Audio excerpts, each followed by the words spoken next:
Assalamualaikum warahmatullahi wabarakatuh. Perkenalkan, kami dari kelompok Sistem Pengendalian Manajemen yang beranggotakan saya sendiri, Cika Reswanza Paramita dengan BP 20 10 11 55 11 0161 dan rekan saya Vivi Amelia Azara Yusfi dengan BP 20 10 11 55 11 0167 dan Rahmi Meza Putri dengan BP 20 10 11 55 11 0206. Di sini kami akan mempresentasikan materi tentang desain dan evaluasi sistem pengendalian manajemen.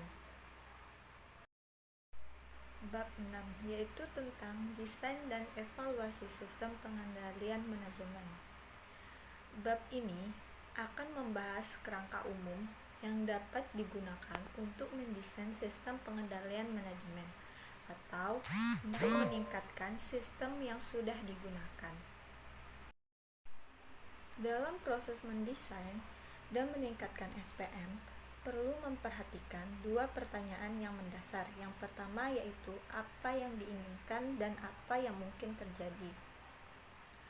Jika apa yang mungkin terjadi berbeda dengan apa yang diinginkan, yang dilakukan manajer adalah harus memperhatikan dua pertanyaan desain sistem pengendalian manajemen ini, yaitu yang pertama, pengendalian apa yang seharusnya digunakan dan seberapa ketat setiap pengendalian harus diaplikasikan.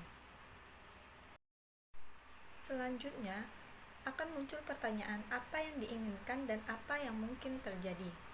Sistem pengendalian manajemen tidak dapat didesain atau dievaluasi tanpa pemahaman mengenai keinginan perusahaan yang harus dilakukan oleh karyawan. Tujuan dan yang lebih penting, strategi yang berasal dari pemahaman yang tepat mengenai tujuan perusahaan seringkali memberikan petunjuk penting mengenai tindakan-tindakan yang diharapkan. Pemahaman yang lebih baik mengenai tujuan dan strategi ini menghasilkan seperangkat alternatif pengendalian yang lebih besar, memberikan kesempatan yang lebih baik untuk dapat mengaplikasikan setiap alternatif secara ketat dan memperkecil kesempatan timbulnya masalah perubahan perilaku. Perusahaan tidak hanya diharuskan menentukan apa yang diinginkan, tetapi juga perlu berusaha menilai apa yang mungkin terjadi. Hal ini pada dasarnya sama dengan menilai kemungkinan bahwa masing-masing permasalahan pengendalian telah ada atau akan terjadi. Itu penyebabnya. Yang pertama adalah kurangnya pengarahan, masalah motivasi, atau keterbatasan personal. Dengan kata lain, perusahaan seharusnya bertanya apakah karyawan memahami apa yang harus mereka lakukan, atau apakah mereka termotivasi sebagaimana mestinya, dan apakah mereka dapat memenuhi tugas yang diharuskan atau tugas yang diberikan oleh pihak perusahaan. Selanjutnya itu ada pilihan pengendalian. Jenis pengendalian manajemen yang berbeda tidak sama efektifnya dalam menyelesaikan setiap permasalahan pengendalian. Serangkaian pengendalian manajemen yang lebih spesifik itu dipilih dari alternatif yang memungkinkan dan yang akan memberikan manfaat bersih yang lebih besar. Contohnya atau misalnya manfaat berkurangnya biaya. Manfaat sistem pengendalian manajemen berasal dari meningkatnya kemungkinan keberhasilan. Karena pengendalian manajemen ini mahal dalam mengimplementasikan dan mengoperasikan biayanya.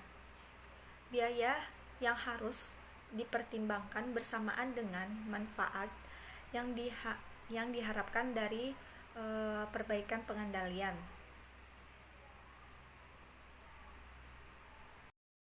Adapun yang namanya pengendalian personel atau kultur sebagai sebuah pertimbangan awal dalam memutuskan antara berbagai alternatif pengendalian manajemen. Manajemen harusnya memulainya dengan mempertimbangkan apakah pengendalian personal atau kultur akan memadai atau tidak. Namun, pengendalian personal atau kultur hanya akan memenuhi syarat jika karyawan memahami apa yang diperlukan dalam peran utama mereka, yaitu mampu bekerja dengan baik, didukung juga oleh struktur dan sistem keorganisasiannya, serta termotivasi untuk bekerja dengan baik tanpa penguatan tambahan dari perusahaan. Sehingga manajer dapat menyimpulkan bahwa pengendalian personal atau kultur sendiri cukup reliabel. Yang maksudnya secara keseluruhan, jarangkali pengendalian personal atau kultur ini mencukupi. Karena pada umumnya perlu ditambahkan pengendalian tindakan, pengendalian hasil atau ditambahkan kedua-duanya. Kedua-duanya pada pengendalian personal atau kultur tersebut. Keunggulan dan kelemahan pengendalian tindakan. Keunggulan pengendalian tindakan yang paling signifikan adalah yang pertama yaitu pengendalian tersebut merupakan bentuk pengendalian yang paling tepat. Yang kedua yaitu pengendalian tindakan cenderung membawa pada dokumentasi akumulasi pengetahuan mengenai apa yang paling baik. Pengendalian tindakan juga memiliki kelemahan yang signifikan, antara lain yaitu yang pertama, adanya pembatasan kemungkinan yang sangat tegas. Yang kedua yaitu sebagian besar pengendalian tindakan juga seringkali mematahkan kreativitas. Yang ketiga yaitu akuntabilitas tindakan khususnya dapat menyebabkan kecerobohan. Yang keempat yaitu pengendalian tindakan seringkali menimbulkan pengaruh negatif. Yang kelima yaitu beberapa pengendalian tindakan khususnya yang memerlukan kajian pratindakan biayanya mahal. Keunggulan dan kelemahan pengendalian hasil. Keunggulan pengendalian hasil antara lain yang pertama yaitu feasibility, yang kedua yaitu perilaku karyawan dapat dipengaruhi bahkan ketika karyawan memperoleh otonomi yang signifikan. Yang ketiga yaitu dibandingkan dengan beberapa bentuk pengendalian tindakan, biayanya relatif murah. Kelemahan pengendalian hasil antara lain yaitu yang pertama, hasil pengukuran biasanya memberikan indikasi yang kurang sempurna atau apakah tindakan yang diambil sudah tepat. Yang kedua yaitu pengendalian hasil membebankan resiko pada karyawan. Yang ketiga yaitu biasanya tidak mungkin mengoptimalkan sejumlah target kinerja sebagai bagian hasil dari sistem pengendalian. Yang keempat yaitu tidak semua karyawan suka diperintahkan untuk memberikan hasil yang mereka anggap sesuai. Pemilihan ketatnya pengendalian yang pertama yaitu apakah manfaat faktor seluruh persediaan memfokuskan dipercaya persediaan atau persediaan potensial penting perusahaan dapat pada untuk mendekati dari keberhasilan. Pengendalian sangat ketat diimplementasikan hasil kunci menentukan jika bagaimana ketat pada beragam pengendalian dengan karyawan, menjaga dapat tingkat kunci tindakan dan yang peraturan jasa yang mencakup keputusan dibutuhkan, prosedur yang detail. Yang kedua yaitu berapa biayanya. Beberapa implementasikan menjadi bentuk dalam hal pengendalian hasil yang ekstensif untuk bermanfaat sistem dan informasi atau menganalisis dibutuhkan pengendalian bentuk yang ketat.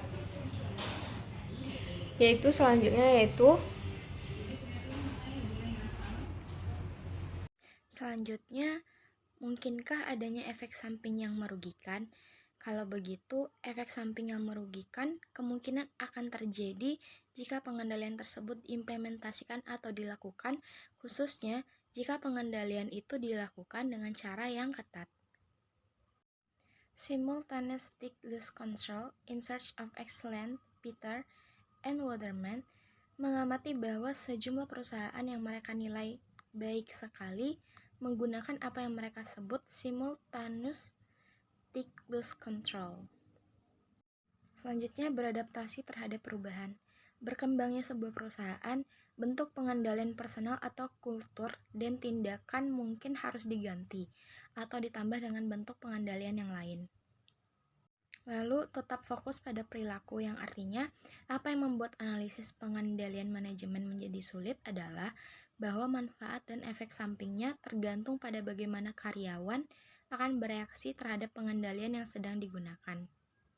Kemudian yang terakhir, mempertahankan pengendalian yang baik. Penyebab masalah yang dihadapi perusahaan seringkali beragam ataupun bermacam-macam. Yang pertama, penyebabnya adalah pemahaman yang tidak sempurna mengenai penentuan dan atau pengaruh pengendalian manajemen dalam penentuan tersebut. Lalu yang kedua, penyebab lain adalah kecenderungan manajemen untuk mengendalikan implementasi pengendalian manajemen kepada kecenderungan bisnis lain yang seringkali lebih menekan.